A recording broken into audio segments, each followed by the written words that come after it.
നമസ്കാരം. നിർബന്ധമായിട്ടും ജനങ്ങൾ അറിഞ്ഞിരിക്കേണ്ട പ്രധാനപ്പെട്ട വിഷയങ്ങളിൽ പ്രമുഖ മാധ്യമങ്ങളും മിണ്ടാതിരുന്നു കഴിഞ്ഞിട്ടുണ്ടെങ്കിൽ ഞങ്ങളിൽ ചിലർക്ക് ഭീരുക്കളായിരിക്കാൻ സാധിക്കില്ല. ഗോപിനാഥ് മുതുകാട് ശരിയാണോ തെറ്റാണോ എന്നുള്ളത് പിന്നീടുള്ള കാര്യമാണ്. അത് കാലം തെളിയിക്കട്ടെ. ഇപ്പൊ നമുക്ക് അനുഭവസ്ഥർക്ക് എന്താണ് പറയാനുള്ളതെന്ന് നോക്കാം. മെയിൻ ഒരു വിഷയമുള്ളത് DAC, ഡിഫറന്റ് ആർട്സ് സെന്റർ എന്ന് പറയുന്നത് റെസിഡൻഷ്യൽ അല്ല. പിന്നെ അവിടെ അത് ആദ്യമേ ഗോപിനാഥ് മുതുകാടിന്റെ വീഡിയോയിൽ ഇതിനെ ഇൻട്രൊഡ്യൂസ് ചെയ്തുകൊണ്ട് പറയുന്നുണ്ട്, ഒരു പേരന്റ് അവിടെ മസ്റ്റായിട്ടും അവിടെ കാണണം. അപ്പോ ഇന്ന കണക്കാണ്, അവിടെ നിങ്ങൾ യാതൊരു പൈസയും കൊടുക്കേണ്ടതില്ല. ഇന്ന ഒരു പേരന്റിന്റെ സാന്നിധ്യം അവിടെ ഉണ്ടെങ്കിൽ അത് അവിടുത്തെ നിയമമാണ്. അപ്പൊ അതനുസരിച്ച് ഞാൻ മോന്റെ കൂടെ ആദ്യമൊക്കെ ഞങ്ങൾ ഫാമിലി ആയിട്ട് പോകുമായിരുന്നു. ഞാൻ മോന്റെ കൂടെ രാവിലെ അവരുടെ ബസ് വരും ആറ്റിങ്ങൽ വരെ. ആ ബസ്സിൽ കയറി അവിടെ ചെല്ലും. അവിടെ ചെന്നതിന് ശേഷം രാവിലെ കാര്യങ്ങളൊക്കെ കഴിഞ്ഞതിന് ശേഷം ഒരു ബ്രേക്ക്ഫാസ്റ്റ് എന്ന നിലയിൽ ചായയും ബിസ്ക്കറ്റാണ് കൊടുക്കുന്നത്. അതിന്റെ അകത്ത് കണ്ട് മനസ്സിലാക്കിയ എന്റെ എക്സ്പീരിയൻസ് വെച്ച്, ഇനിയിപ്പോ മോന് 22 വയസ്സായി. അവന് ഏകദേശം 5.5 വയസ്സായപ്പോഴാണ് ഓട്ടിസം തിരിച്ചറിഞ്ഞത്. അന്ന് തൊട്ട് ഇന്ന് വരെ മറ്റാർക്കും അറിയാവുന്നതിനേക്കാളും ഇവന്റെ കാര്യങ്ങൾ പരിശീലിപ്പിക്കുന്നതും അവനെ പഠിപ്പിക്കുന്നതെല്ലാം ഞങ്ങളാണ്. ഞങ്ങൾ പഠിച്ചെങ്കിലേ അവൻ പഠിക്കുകയുള്ളൂ. അപ്പോൾ ആ ഒരു വെളിച്ചത്തിൽ 2013 തൊട്ട് ഞാൻ കൊല്ലം ഓട്ടിസം ക്ലബിന്റെ സെക്രട്ടറിയാണ്. അപ്പോൾ 650-650ഓളം കുടുംബങ്ങൾ ചേർന്ന് നടത്തുന്ന ഒരു സംഘടനയാണ് കൊല്ലം ഓട്ടിസം ക്ലബ്ബ്. ആൾ കേരള ഓട്ടിസം ക്ലബ്ബ് വേറെ ഉണ്ട്. ഞങ്ങൾ ഇത്രയും കുട്ടികൾ, ഇത്രയും ബാധിക്കപ്പെട്ടവർ കൊല്ലം ജില്ലയിൽ തന്നെ ഉണ്ട്. അത് ഓട്ടിസം ക്ലബ്ബ് എന്ന് തന്നെയാണ് അറിയപ്പെടുന്നത്. മെയിനായിട്ടും ഒരു കാര്യം പറഞ്ഞോട്ടെ, ഈ ഓട്ടിസം എന്ന് പറയുന്നത് ഇപ്പൊ എല്ലാ തരം മാനസിക വെല്ലുവിളി നേടുന്നവര് മൊത്തത്തിൽ സർക്കാർ ഉദ്യോഗസ്ഥരായാലും നമ്മുടെ പൊതുജനങ്ങളായാലും ഓട്ടിസം എന്നാ പറയപ്പെടുന്നത്. അവരുദ്ദേശിക്കുന്ന ഒരു തരം മംഗോളിയൻ ഷേപ്പുള്ള കുട്ടികൾ, അത് ആ ടൈപ്പിലുള്ള അതെല്ലാം ഓട്ടിസ്റ്റിക് ആണ്. ഓട്ടിസം വേറെ, ഡൗൺ സിൻഡ്രോം വേറെ, സെറിബ്രൽ പാൾസി വേറെ, അങ്ങനെ ഒന്നും തിരിച്ച് ഇന്ന് ആർക്കും അറിയത്തില്ല. ഈ ഓട്ടിസ്റ്റിക് കുട്ടികൾ അവര് പ്രത്യേകിച്ച് കാഴ്ചയിൽ വൈകല്യം ഒന്നുമുള്ള കുട്ടികളല്ല. എന്റെ മോനെ തന്നെ കണ്ടാൽ ഒരിക്കലും തിരിച്ചറിയത്തില്ല. അവൻ സംസാരിച്ചു തുടങ്ങുമ്പോൾ അല്ല, അവൻ പ്രവർത്തിച്ച് തുടങ്ങുമ്പോൾ അവൻ ഓട്ടിസ്റ്റിക് ആണെന്ന് അറിയാൻ പറ്റും. അപ്പൊ ഇത് ഈ എല്ലാ കച്ചവടക്കാരും പറയുന്ന ഓട്ടിസം എന്ന് പറയുന്നതാണ്. അപ്പൊ യഥാർത്ഥ ഓട്ടിസത്തിന്റെ അവസ്ഥ, അതിന്റെ തീവ്രത ഒന്നും ആർക്കും അറിയത്തില്ല. ഞങ്ങൾ ഇത്രയും വർഷം കൊണ്ട് ഞങ്ങൾ അനുഭവിച്ചുകൊണ്ടിരിക്കുന്നതാണ്. പറയുമ്പോൾ ചിലപ്പോൾ വികാരഭരിതരായി പോകും. ഞങ്ങളുടെ ഭാഷ എങ്ങനെയായി പോകും. അതിൽ ഏറ്റവും പ്രധാനമായിട്ട് ഞങ്ങൾക്ക് മാഡത്തിനോട് ഉൾപ്പെടെ ഈ സമൂഹത്തോട് വിളിച്ചു പറയാനുള്ള ഒരു കാര്യമുള്ളൂ. ഞങ്ങളുടെ ഒരു ദിവസം നിങ്ങൾക്ക് മനസ്സിലാവണമെന്നുണ്ടെങ്കിൽ ഈ കമന്റ് എഴുതുന്ന ആൾക്കാർ, ഈ ന്യായീകരണ തൊഴിലാളികളായിട്ട് ഈ സോഷ്യൽ മീഡിയയിൽ വന്നുകൊണ്ടിരിക്കുന്നവർ, ഞങ്ങൾ ചൂണ്ടിക്കാണിച്ച ഒരു തെറ്റ് അല്ലെങ്കിൽ ഒരു വിപത്തിനെ ഇത്രയധികം വിമർശിക്കുന്നവർ ഒന്ന് ഓർക്കണം, ഞങ്ങളുടെ ഒരു ദിവസം നിങ്ങൾ ഞങ്ങൾക്ക് പകരം ജീവിച്ചെങ്കിലും മാത്രമേ ഞങ്ങൾ എന്താണ് അനുഭവിക്കുന്നത്, അതിന്റെ തീവ്രത എന്താണെന്ന് നിങ്ങൾക്ക് മനസ്സിലാവും. പേരൻസ് എല്ലാം വന്ന് എൻ്റെ അടുത്ത് പറയുന്നുണ്ട്, ഇങ്ങനെയാണ് സംഭവം, ഞങ്ങൾക്ക് ഇന്ന പരാതിയുണ്ട്. എല്ലാം കൂടെ പച്ചക്കറിക്ക് ലിസ്റ്റ് എഴുതുന്നതിനൊക്കെ ഒരു നീളം ലിസ്റ്റ്. എന്റെ കൂടെ ഇരുന്ന് എനിക്ക് ഇതെല്ലാം തയ്യാറാക്കി തന്ന ആള് പോലും എന്നെ തള്ളി പറഞ്ഞു. അതിലേക്ക് ഞാൻ കടക്കാം. അപ്പോൾ അവിടെ മീറ്റിംഗ് വിളിച്ചു. 5 മണിയായപ്പോ 5:45 അവിടെ ക്ലാസ് തീരുന്ന് ഞങ്ങൾക്ക് വീട്ടിൽ പോകേണ്ടതാണ്. 5 മണിയായപ്പോ അത്യാവശ്യപ്പെട്ടൊരു മീറ്റിംഗ് വിളിച്ചു. ഇങ്ങനെ മുതുകാട് സാർ വരുന്നുണ്ടെന്ന് പറഞ്ഞു. ഒരു ഹാളിലേക്ക് കയറ്റി. ഞങ്ങൾ ഒരു 70-75ഓളം രക്ഷകർത്താക്കളും അവരുടെ ബന്ധുക്കളും എല്ലാം ആയിട്ട് ഒരു 100-നകത്ത് പേര് ആ ഹാളിൽ എല്ലാവരും കൂടെ കയറി ഇരുന്നതിന് ശേഷം ക്യാമറയും എല്ലാം ഓഫ് ചെയ്തിട്ട് ഒരു സെറ്റ് കൊണ്ടിട്ട് പുള്ളി അവിടെ വന്നിരുന്നു. ചോദിച്ചു, സുഖം തന്നെയെന്ന് ചോദിച്ചു. അപ്പൊ അങ്ങനെയാണ്. അപ്പൊ എന്റെ തൊട്ട് ഫ്രണ്ടിലിരുന്ന ഒരു മിലിറ്ററിയിൽ നിന്ന് നേഴ്സായിട്ടിരുന്ന റിട്ടയർ ആയ ഒരു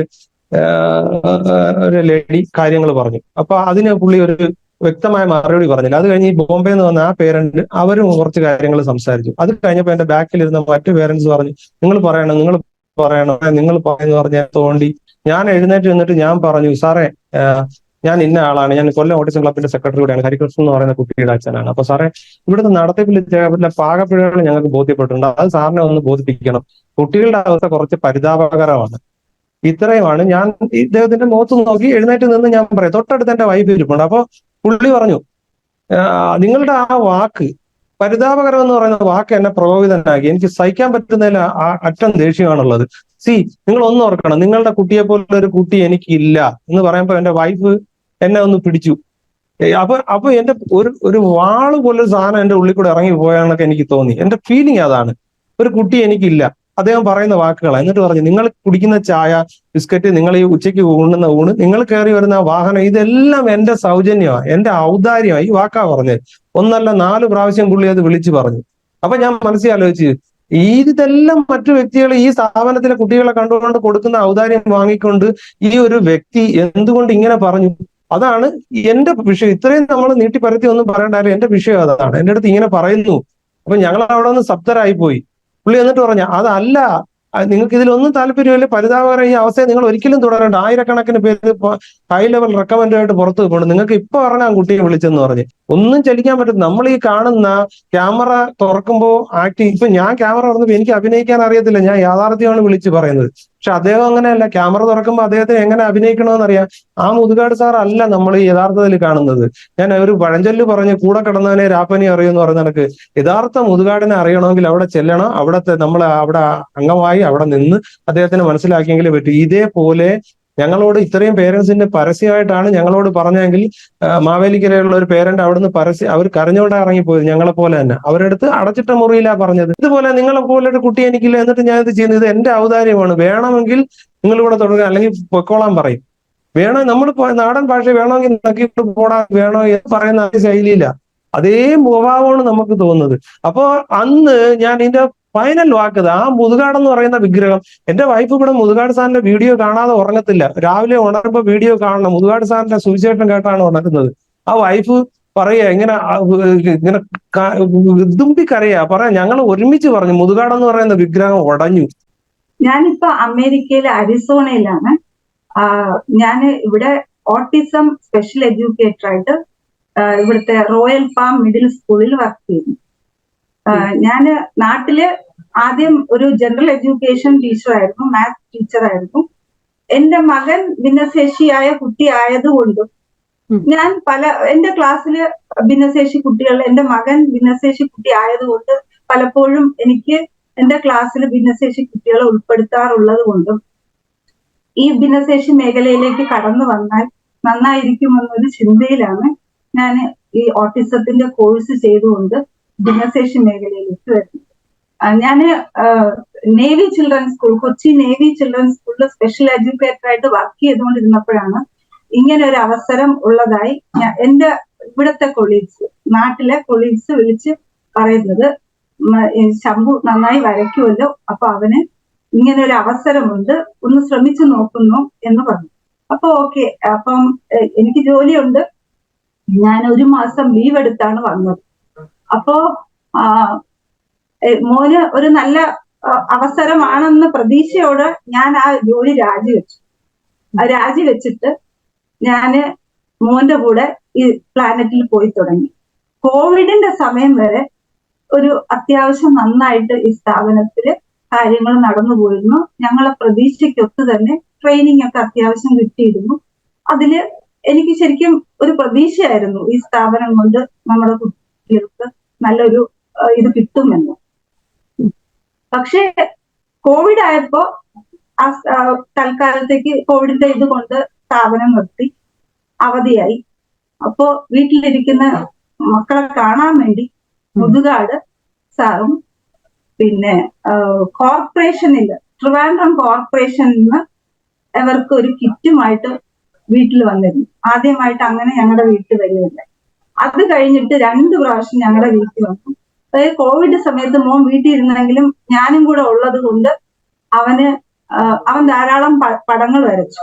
അപ്പൊ ഈ പടങ്ങളെല്ലാം വെച്ചുകൊണ്ട് ഒരു വീഡിയോ എടുക്കാനാണ് വന്നതെന്നാണ് പറഞ്ഞത്. വീഡിയോ എടുക്കാൻ വേണ്ടിയാണ് വന്നതെന്ന് പറഞ്ഞു. എന്നിട്ട് വീഡിയോ എടുക്കുന്ന സമയത്ത് ഞങ്ങളുടെ വീട് ഞങ്ങൾ വെച്ച ഒരു വീടാണ്.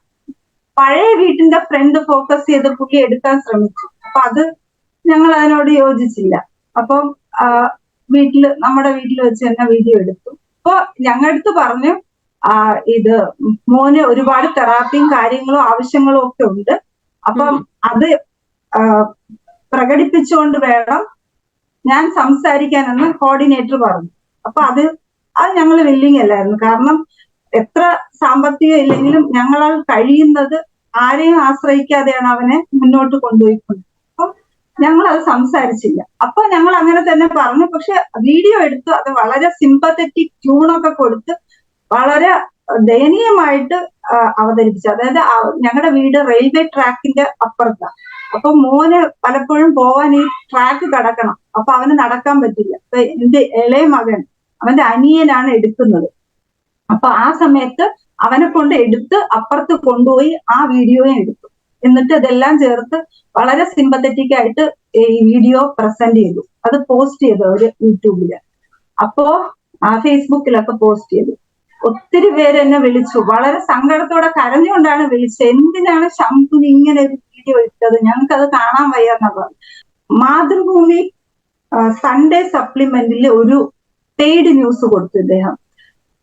അതില് ഞങ്ങളുടെ കുട്ടികളൊക്കെ അനാഥരാണെന്നും അവിടെ റെസിഡൻഷ്യൽ ആയിട്ട് പുള്ളി സംരക്ഷിക്കുകയാണെന്നും ഒക്കെ പറഞ്ഞൊരു ന്യൂസ് വന്നു. അപ്പൊ ആ ന്യൂസ് കണ്ട് അന്ന് അവിടെ ഉണ്ടായിരുന്ന പാരന്റ്സ് ഒന്നടങ്കം ഒപ്പിട്ട് ഒരു ഇത് കൊടുത്തു, പരാതി കൊടുത്തു മുതുകാടിന്. എന്നിട്ട് പറഞ്ഞ ആ ന്യൂസിന് തിരുത്തൽ വരുത്തി ഇടണം എന്ന് ആവശ്യപ്പെട്ടാണ് കൊടുത്തത്. പക്ഷെ അത് തിരുത്തുന്നതിന് പകരം പുള്ളി അടുത്ത ദിവസം മീറ്റിംഗ് കൂടി ഭയങ്കരമായിട്ട് ഷൗട്ട് ചെയ്ത്, ഞാൻ തരുന്നതെല്ലാം ഇവിടുത്തെ ഔദാര്യമാണ്, അത് നിങ്ങൾ വേണമെങ്കിൽ നിന്നാ മതി, ഇല്ലെങ്കിൽ പൊയ്ക്കൊള്ളാനാ പറഞ്ഞു. അപ്പൊ അങ്ങനെ പറഞ്ഞപ്പോ കുറെ പാരന്റ്സ് ഒക്കെ പിൻവലിഞ്ഞു. പിന്നെ ഈ പ്രതികരിച്ച എന്റെ ഹസ്ബൻഡും ഉണ്ടായിരുന്നു. അപ്പൊ ഞങ്ങളൊക്കെ ഹിറ്റ് ലിസ്റ്റിലുമായി. അങ്ങനെയാണ് ഇത് മുന്നോട്ട് പോയിക്കൊണ്ടിരുന്നത്. അന്ന് തൊട്ട് കോവിഡ് കഴിഞ്ഞ് ഇത് നമ്മൾ പ്രതികരിച്ചു തുടങ്ങി. അത് കഴിഞ്ഞ് പാസ്പോർട്ട് എടുക്കുന്നില്ല എന്ന് മനസ്സിലായപ്പോ പുള്ളി എന്റെ മോനെ എല്ലാത്തിൽ നിന്നും ഒഴിവാക്കാൻ തുടങ്ങി.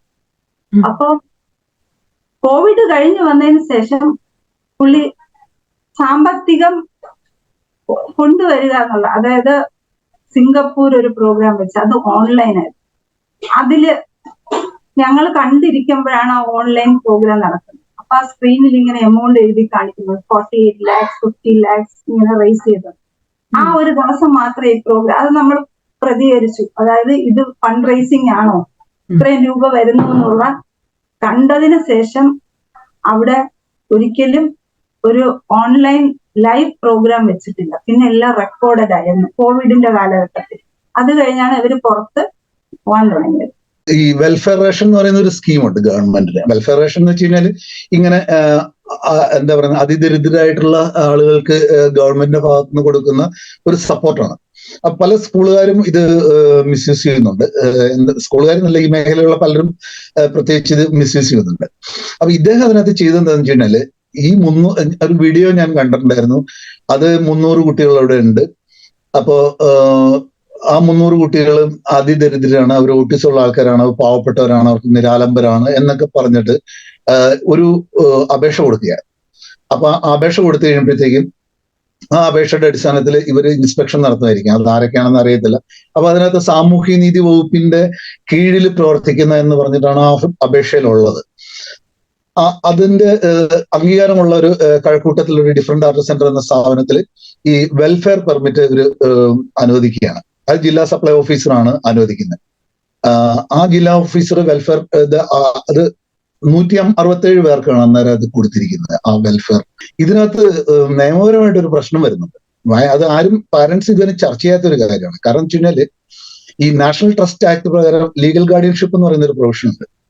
ലീഗൽ ഗാർഡിയൻഷിപ്പ് എന്ന് വെച്ച് കഴിഞ്ഞാൽ ഈവൻ ഞാനൊരു എന്റെ മകന്റെ ലീഗൽ ഗാർഡിയൻഷിപ്പ് എടുക്കാത്തടത്തോളം കാലം എനിക്ക് അവന്റെ പേരിൽ അധികാരമൊന്നുമില്ല. ഞാനൊരു ബയോളജിക്കൽ പാരന്റ്സ് ആണ് എന്ന് മാത്രമേ ഉള്ളൂ. അപ്പോൾ എന്റെ പേരിൽ ആരെങ്കിലും അയൽവക്കത്തുള്ള ആള് പരാതി കൊടുത്തു കഴിഞ്ഞാൽ കളക്ടറുടെ കീഴിലൊരു കമ്മിറ്റി ഉണ്ട്. അവർ വന്ന് പരിശോധിക്കുകയും ഞാൻ കുട്ടിയെ ശരിയായ രീതിയിൽ സംരക്ഷിക്കുന്നുണ്ടോ എന്ന് ഉറപ്പുവരുത്തുകയൊക്കെ ചെയ്യും. അതിനുശേഷം അവരൊരു ലീഗൽ ഗാർഡിയനെ അവര് അപ്പോയിന്റ് ചെയ്യും. അത് ബ്ലഡ് റിലേഷനിലാവാം, അല്ലാത്തവരാവാം. ഇത് ആരും തയ്യാറായില്ല എങ്കിൽ ആ ഗവൺമെന്റ് ആ കുട്ടീനെ കളക്ടറെ കീഴിലായിരിക്കും താമസിക്കുന്നത്, എന്റെ മകൻ. അപ്പോ ഈ ലീഗൽ ഗാർഡിയൻഷിപ്പ് എടുത്തു കഴിഞ്ഞാലുള്ള ഒരു സംഭവം എന്ന് വെച്ച് കഴിഞ്ഞാൽ, ഇപ്പൊ എനിക്ക് എന്റെ പേരിൽ എനിക്കൊരു മകനേ ഉള്ളൂ, സിംഗിൾ മകനേ ഉള്ളൂ. ഇപ്പൊ 2 പേരുണ്ടെങ്കിലും ഞാൻ താമസിക്കുന്ന വീട് ഭിന്നശേഷിയുള്ള മകന് കൊടുക്കണം എന്ന പ്രയോറിറ്റി അവനാണ് കൊടുക്കേണ്ടത്. ഈവൻ എനിക്ക് 2 ഇളയൊരു കുട്ടിയുണ്ട് അല്ലെങ്കിൽ മൂത്തൊരു കുട്ടി ഉണ്ടായെങ്കിലും ആർക്കാണോ ഈ പേഴ്സൺ വിത്ത് ഡിസബിലിറ്റി ആരാണോ അയാൾക്കാണ് ഇതിന്റെ ഫസ്റ്റ് റൈറ്റ് വരുന്നത്, എന്റെ വീടിന്റെ സ്വത്തിന്റെയൊക്കെ. അപ്പൊ ഈ ലീഗൽ ഗാർഡിയൻഷിപ്പ് എടുത്തു കഴിഞ്ഞാല് ഇത്രയും ആളുകളുടെയൊക്കെ ഒരു സ്വത്തിന്റെ ഉടമസ്ഥാവകാശത്തിലേക്ക് എത്താൻ കഴിയും. അപ്പൊ അതിനുള്ളൊരു ഫസ്റ്റ് സ്റ്റെപ്പായിട്ടാണ് ഞാൻ ഇതിനെ കാണുന്നത്. റേഷൻ കിട്ടുന്നില്ല എന്നുള്ളത് പ്രാഥമികമായ ഒരു പരാതിയാണെങ്കിലും അതിലപ്പുറമുള്ള ഒരു ഫാർ റീച്ച്ഡ് ആയിട്ടുള്ള ഒരു എഫക്ട് ഇതിനകത്തുണ്ട്. പലരും ഇങ്ങനെ ചെയ്തിട്ടുണ്ട്.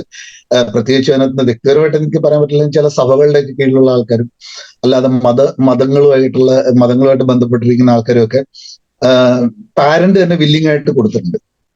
അതായത് ഈ ലോക്കൽ ലെവൽ കമ്മിറ്റിയാണ്, ഇന്ത്യ ആക്ട് പ്രകാരമുള്ള ലോക്കൽ ലെവൽ കമ്മിറ്റിയാണ് അതിന്റെ കമ്മിറ്റിയൊക്കെ നിശ്ചയിക്കേണ്ടതെങ്കിലും അത് എവിടെയാണോ സെക്രട്ടേറിയറ്റ് പ്രവർത്തിക്കുന്ന ആ ഭാഗമായിട്ടുള്ള ആൾക്കാർക്ക് അതിനകത്ത് പരിഗണന കിട്ടുകയും അത് മാനിപ്പുലേറ്റ് ചെയ്യാൻ കഴിയും. എന്നാണ് വിവരാവകാശത്തിൽ ഈ ഗോപിനാഥ് മുതുകാട് എഴുതിയിരിക്കുന്ന ഒപ്പിട്ട് എഴുതി കൊടുത്തിരിക്കുന്ന അപേക്ഷയുടെ ഒരു 2 പാരഗ്രാഫ് വായിക്കുക, 2-3 ലൈൻ ഉണ്ടാവുള്ളൂ, അത് നോക്കിയോളൂ. അപ്പൊ അവർ നൽകുന്ന തുച്ഛമായ സന്ദർശകരെ സൗജന്യമാണ് ആയാണ് പ്രവേശിപ്പിക്കുന്നത്. അവർ നൽകുന്ന തുച്ഛമായ സംഭാവനകളാണ് ആകെയുള്ള വരുമാന മാർഗം. സെന്ററുകളിലെ ദൈനംദിന പ്രവർത്തനങ്ങൾക്ക് തന്നെ ഈ ലഭിക്കുന്ന തുക അപര്യാപ്തമാണ്.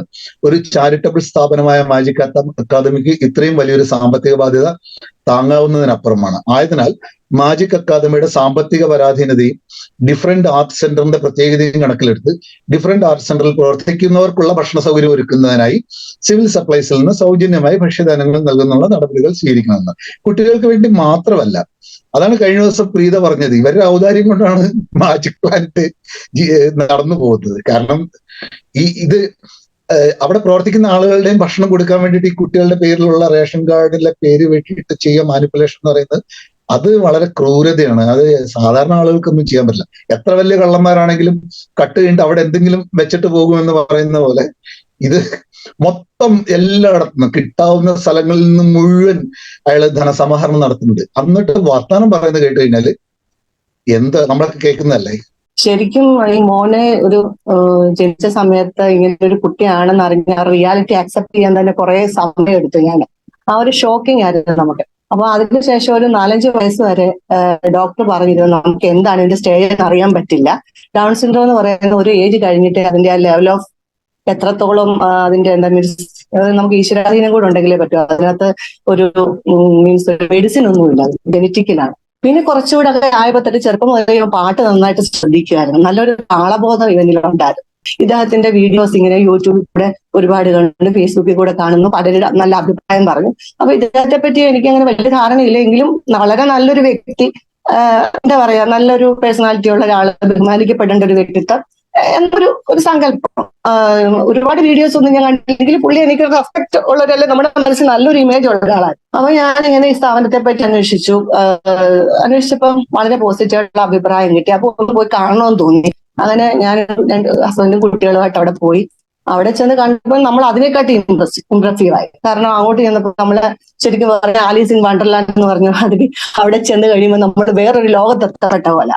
ആ ഒരു ദിവസം നമുക്ക് ഭയങ്കര ഒരു എന്റർടൈൻമെന്റ്. നമ്മൾ ഒരു അവിടേക്ക് ചെല്ലുന്നു, വയ്യാത്ത കുട്ടികളെല്ലാം കൂടി ഇരുന്ന് ഒരു സ്ഥലത്തിരുന്ന് പാട്ട് പാടുന്നു. അതും നല്ല നല്ല ഇതില്ലേ. വേറൊരു സ്ഥലത്ത് ചെണ്ട, വേറൊരു സ്ഥലത്ത് ഇങ്ങനെ ഓരോരുത്തരോട്ട് പോകുമ്പോൾ ഞാൻ ഈ വയ്യാത്തൊരു കുഞ്ഞിന്റെ കൂടെ ഇത്രയും നാള് ജീവിച്ചിട്ട് പോലും ഞാൻ പോലും കരഞ്ഞു പോയി. അപ്പൊ ഞങ്ങളെ സംബന്ധിച്ചിടത്തോളം ഞങ്ങളുടെ വീട് മാവേലിക്കരയാണല്ലോ. അപ്പം ഞങ്ങൾക്ക് 3 മണിക്കൂർ 3.5 മണിക്കൂർ ട്രാവലിംഗ് ഉണ്ട്. അപ്പൊ ഞങ്ങൾക്ക് പോയി വരിക എന്നുള്ളത് ഒരിക്കലും പ്രായോഗികമല്ല. അപ്പൊ ഞങ്ങൾക്ക് അവിടെ കുട്ടികൾക്ക് പേരൻസിനോ അല്ലെ അങ്ങനെയുള്ള താമസ സൗകര്യമൊന്നും അവര് ഓഫർ ചെയ്യുന്നില്ല. അത് നേരത്തെ തന്നെ പറഞ്ഞിരുന്നു. അപ്പൊ അതുകൊണ്ട് നമുക്ക് പുറത്ത് വീട് വാടകയ്ക്ക് എടുക്കുക എന്നുള്ളതേ ഉള്ളൂ നമ്മുടെ മുന്നിലുള്ള ഓപ്ഷൻ.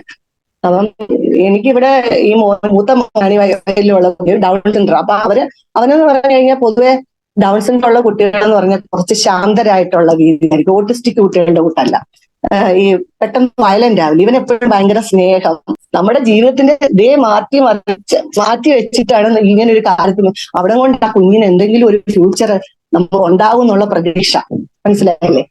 പിന്നെ അതിനുശേഷം പിന്നെ അസസ്മെന്റ് എന്ന് പറഞ്ഞിട്ടൊരു 2 മാസം, അങ്ങനെ 2 മാസം അത് കൂടുതൽ ഒരു പക്ഷേ പോയിട്ടുണ്ടായിരിക്കും, എനിക്കറിയില്ല. കറക്റ്റായിട്ട് നമ്മളൊന്നും ഇതിന് ഇൻവെസ്റ്റിഗേഷൻ രീതിയിലല്ലല്ലോ നമ്മൾ അവിടെ പോകുന്നത്. അപ്പൊ അങ്ങനെ ഒരു 2 മാസത്തോളം ഇങ്ങനെ ഒരു കാര്യങ്ങളും നടക്കാതെ വന്നപ്പം നമുക്ക് വളരെ വിഷമം തോന്നി. കാര്യം രാവിലെ കുഞ്ഞ് അവിടെ പോയിരിക്കുന്നു, വൈകിട്ട് തിരിച്ചു കൊണ്ടുവരുന്നു, ഇടയ്ക്ക് ഞങ്ങൾ ബിസ്ക്കറ്റ് കഴിക്കുന്നു, പോയി ഫുഡ് ഉച്ചയ്ക്ക് കഴിക്കുന്നു എന്നുള്ളത്. പിന്നെ 1 മണിയാകുമ്പോഴത്തേക്ക് വിസിറ്റേഴ്സ് വരുന്നു, 1:30 തൊട്ട് വിസിറ്റേഴ്സ്. അപ്പൊ അതിന്റെ ആ ഒരു കാര്യങ്ങളുമായിട്ട് പിന്നെ അവിടെ അത് ബിസിയാണ്. പിന്നെ എനിക്ക് അതിനകത്ത് പേഴ്സണലി ചില ബുദ്ധിമുട്ടുകൾ തോന്നിയിട്ടുണ്ട്. കാരണം നമ്മളൊരു അമ്മമാര് പേരൻസിനെ ഉൾപ്പെടെ പ്രദർശിപ്പിക്കുന്ന ഒരു ഫീൽ എനിക്ക് വന്നിട്ടുണ്ട്. എന്നാലും നമ്മുടെ കുട്ടിക്ക് വേണ്ടിയല്ലേ, നമ്മളതൊന്നും കാര്യമാക്കിയില്ല, അതൊരു വലിയ വിഷയമാക്കണ്ട. ഇപ്പൊ നമ്മളെ പോലുള്ള പേരൻസ് അല്ലേ അവിടെ നിൽക്കുന്നത്, നമ്മൾ എന്തിനാണ് ചിന്തിക്കുന്നത് അതിനുവേണ്ടി. അപ്പം നമ്മളവിടെ മീൻസ് ഒരു നിരാലംബത്വം ഫീൽ ചെയ്യുന്ന, ഒരു അപകർഷതാബോധം ഫീൽ ചെയ്യുന്ന ഒരു ഫീല് നമുക്ക് അവിടെ ഉണ്ടായി. മീൻസ് ഈ ആൾക്കാരൊക്കെ വരുമ്പോൾ നമ്മൾ ഇങ്ങനെ നിന്നിട്ട് പറയുന്ന ചില കാര്യങ്ങളൊക്കെ ഇങ്ങനെ നമുക്കൊരു ബുദ്ധിമുട്ടുണ്ടാക്കി. അപ്പം നമുക്ക് വേറെ ഓപ്ഷൻ ഇല്ലാത്തതുകൊണ്ട് വേറെ മാറിയിരിക്കാൻ പറ്റില്ല കൂട്ടത്തിൽ ഇരുന്ന്. മോന് വേണ്ടിയിട്ടല്ല, അതൊന്നും ഒരു വിഷയമല്ല. നമ്മുടെ ഇങ്ങനത്തെ ഉള്ള ചിന്തകളല്ലല്ലോ വലുത്. അതിനൊരു ഫ്യൂച്ചർ ഉണ്ടാകുന്നെങ്കിൽ അതാണ് ഏറ്റവും വലുത് എന്നുള്ളതാണ് നമ്മൾ ചിന്തിക്കുന്നത്. അപ്പൊ അങ്ങനെ അതിനൊന്നും പ്രാധാന്യം കൊടുക്കാതെ മനസ്സിനെ ഡൈവേർട്ട് ചെയ്തിട്ട് പിന്നെ കുറെ ദിവസം കഴിഞ്ഞിട്ടും നമ്മൾ ഉദ്ദേശിക്കുന്ന രീതിയിൽ ഒരു കാര്യങ്ങളും അവിടെ പ്രോപ്പറായിട്ട് നമുക്കൊരു ട്രെയിനിങ് കിട്ടുന്നില്ല എന്നൊരു അവസ്ഥ വന്നപ്പോൾ ഞാൻ കരിഷ്മ എന്ന് പറഞ്ഞ പേരൻസിന്റെ ഒരു സൊസൈറ്റി ഉണ്ടെന്ന് പറഞ്ഞല്ലേ, പേരൻസിന് വേണ്ടിയിട്ട് സാധനങ്ങളൊക്കെ ഉണ്ടാകുന്നത്. അപ്പൊ അവിടെയാണ് പേരൻസിന് ഇരിക്കാൻ അനുവാദം. അപ്പൊ അവിടുന്ന് അങ്ങനെ പുറത്തോട്ട് വരരുതെന്നാണ് പറയുന്നത്. പക്ഷെ അത് പ്രായോഗികമല്ല. എല്ലാ പേരൻസും വെളിയിൽ വന്നു കഴിഞ്ഞാൽ അവർക്ക് ബുദ്ധിമുട്ടല്ല. അവർ പറയുന്നതിലും കാര്യമുണ്ട്. എങ്കിലും നമ്മുടെ കുഞ്ഞിന് എല്ലാവരും വയ്യാത്ത കുഞ്ഞുങ്ങളല്ലേ. അപ്പൊ നമ്മളൊരു പേരൻസിന്റെ ആൻസൈറ്റി ഇടയ്ക്കിടയ്ക്ക് ഓരോ പേരൻസ് ഇറങ്ങി വെളിയിൽ നോക്കും, എന്തായി നോക്കും. അപ്പൊ ഈ നോക്കുമ്പോഴും മോൻ വൈകിട്ട് വരുമ്പോൾ ചോദിക്കുമ്പോഴും ഒരു ദിവസം ഒന്നും അവിടെ പഠിപ്പിച്ചിട്ടില്ല. ഒരു ദിവസം ഞാൻ ഇതുപോലെ ഭയങ്കരമായിട്ട് ബുദ്ധിമുട്ട് തോന്നിയിട്ട് ഞാൻ ഹസ്ബൻഡിന്റെ അല്ലാത്ത ഞാൻ പോയ ദിവസങ്ങളിൽ ഒരു ദിവസം ആ ഡാൻസ് ടീച്ചറെ പോയി കണ്ട് പറഞ്ഞു പേഴ്സണലായിട്ട്, മാഡം വന്നിട്ട് ഇത്രയും ആയി 2-3 മാസത്തോളമായി, ഇതുവരെ മോനെ ഒരു ദിവസം പോലും ഒന്ന് പഠിപ്പിച്ചിട്ടില്ലല്ലോ. പിന്നെ എനിക്കത് വലിയ വിഷമം തോന്നി. ഞാൻ ഇത്രയൊക്കെ സാക്രിഫൈസ് ചെയ്താണ് ഇവിടെ വന്ന് നിൽക്കുന്നത്, എന്താ ഒന്ന് തുടങ്ങാത്തത്, എന്താ ഇന്നും ഇവിടെ മാറിയിരിക്കുകയാണ്, അവനെ കൂടെ എന്താ ഒന്ന് വിളിക്കാത്തത് ഞാൻ ചോദിച്ചു. അപ്പൊ പുള്ളിക്കാരി പറഞ്ഞു, അങ്ങനെയുള്ള കാര്യങ്ങൾ എന്തെങ്കിലും ബുദ്ധിമുട്ട് ഫീൽ ചെയ്തിട്ടുണ്ടെങ്കിൽ തീർച്ചയായിട്ടും അത് പറയണം, എങ്കിലേ നമുക്ക് അവിടെ ഇൻഫോം ചെയ്യാൻ പറ്റുള്ളൂ. അപ്പൊ ഞാൻ ആദ്യം ഒന്നും മടിച്ചെങ്കിലും പിന്നെ ഞാൻ പറഞ്ഞു, ഇതുപോലെ ഞാൻ 4 മാസമായി വന്നിട്ട് മോൻ അത്യാവശ്യം നല്ലതുപോലെ ഡാൻസ് കളിക്കുന്ന ഒരു കുട്ടിയാണ്. പക്ഷെ ഈ 4 മാസം വന്ന സമയത്ത് അവൻ ഒരു മൂലയ്ക്ക് കുത്തി ഇരിക്കുകയായിരുന്നു. ഫുൾ ടൈം രാവിലെ വരുന്നു വൈകിട്ട് പോകുന്നു എന്നുള്ളതിനപ്പുറം അവിടെ ഒരു കാര്യങ്ങളും എനിക്ക് എന്റെ മകൻ ഇപ്പൊ ഇത് കേൾക്കുമ്പോൾ എന്റെ മകൻ പറയുമ്പോൾ എനിക്ക് എന്റെ മകനെ പറ്റില്ലേ പറയാൻ പറ്റും. നമുക്ക് സെൽഫിഷ് ആണെന്നല്ല അതിന്റെ. അത് കഴിഞ്ഞ് ഞാൻ ഈ മീറ്റിംഗ് പറയാൻ നേരത്ത് ഞാൻ ധരിച്ചത് ഇവർക്കൊക്കെ സ്റ്റാഫുകൾക്ക് ഇടയ്ക്കിടയ്ക്ക് മീറ്റിംഗ് ഉണ്ടല്ലോ, ആ മീറ്റിംഗിൽ ഇടയ്ക്ക് ഇങ്ങനെ അവരുടെ റിപ്പോർട്ട് കൊടുക്കുമ്പോൾ അതിൽ പറയുമ്പോൾ നമ്മുടെ ഒരു പേരന്റിന്റെ അഭിപ്രായം എന്നുള്ള രീതി പറയായിരിക്കും എന്നുള്ളത് ഞാൻ ചിന്തിക്കുന്നത്. അപ്പൊ ഞാനിതൊരു ഉച്ച കഴിഞ്ഞ സമയത്ത് അവിടെ ഇരുന്നപ്പം എന്റെ ഫോണിലേക്ക് കോൾ വന്നു. ഗോപിനാഥ് സാറിന്റെ പിന്നെ ക്യാബിനിൽ നിന്ന് വിളിപ്പിച്ചു. ചെന്ന് കഴിഞ്ഞപ്പം ക്യാബിനിലേക്ക് ക്യാബിനിൽ ചെന്നപ്പോൾ ഇദ്ദേഹം അവിടെ ഉണ്ട്, ഈ പറഞ്ഞ ലേഡി അവിടെ ഉണ്ട്, സൈക്കോളജിസ്റ്റ് ഉണ്ട്, അവരുടെ അസിസ്റ്റന്റ് ഉണ്ട്. എന്നോട് പറഞ്ഞ് ഇരിക്കാൻ പറഞ്ഞു. എന്നിട്ട് പുള്ളി ആദ്യം എന്നോട് ചോദിക്കുന്ന ചോദ്യം, എന്താണ് മാഡത്തിന്റെ പ്രശ്നം എന്ന് ചോദിച്ചു. അപ്പൊ ഞാൻ പെട്ടെന്ന് സത്യം പറഞ്ഞ അത് സ്തബ്ധയായി. കാരണം നമ്മൾ ഇങ്ങനെ ഒരു സിറ്റുവേഷൻ പ്രതീക്ഷിച്ചോ അല്ലെ അങ്ങനെ ഒന്നും അല്ലല്ലോ നമ്മൾ പറഞ്ഞതോ അല്ലെങ്കിൽ ഇങ്ങനെ ഒരു ചോദ്യം ചെയ്യലോ ഒന്നും നമ്മൾ ചിന്തിക്കുന്നില്ല. അപ്പൊ ഞാൻ പറഞ്ഞു, സാർ ഞാൻ അങ്ങനെ പ്രശ്നമായിട്ടില്ല, അങ്ങനെ അല്ല പറഞ്ഞത്, എനിക്ക് പ്രശ്നമെന്ന് അതിൽ പറയാമെന്ന് അറിയില്ല, എനിക്ക് ഇവിടെ അനുഭവപ്പെട്ട ചില വിഷമങ്ങളാണ് ഞാൻ പറഞ്ഞത്. അത് പിന്നെ സാറിന്റെ അടുത്ത് ഈ പുള്ളിക്കാരായിട്ട് സംസാരിച്ചപ്പോൾ ഞങ്ങൾ തമ്മിലെ ഡിസ്കഷന്റെ ഭാഗമായിട്ട് എന്നോട് ഓരോ കാര്യങ്ങൾ ചോദിച്ചപ്പോൾ ഞാനിങ്ങനെ അതിന്റെ പോസിറ്റീവായിട്ട് സംസാരിച്ചു.